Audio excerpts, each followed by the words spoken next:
Justice Varma ఉదంతం ఏదైతే నోట్ల కట్టల ఉదంతం తర్వాత ఆయన్ని అటు పక్కన అలహాబాద్ హైకోర్టుకి బదిలీ చేయడంతో పాటుగా ఆయన మీదన దర్యాప్తుకి ఆ ఇన్సిడెంట్ మీద దర్యాప్తుకి త్రిసభ్య హైకోర్టు ప్రధాన న్యాయమూర్తులతో ఒక కమిటీ వేసి కొలీజియం ఎంక్వైరీ చేస్తోంది.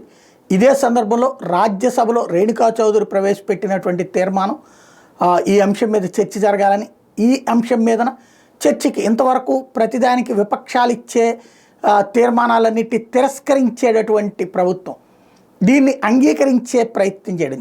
జగదీప్ ధన్కడ్ ఎవరైతే సుప్రీంకోర్టు మాజీ లాయరు ప్లస్ న్యాయ వ్యవస్థకు సంబంధించి కీలకమైన కామెంట్లు చైర్మన్ హోదాలో చేసేస్తూ ఉంటారు, రాజ్యసభ చైర్మన్ హోదాలో ఆయన ఇప్పుడు అఖిలపక్షం పెట్టి మరి దీనికి రెడీ అవ్వడం.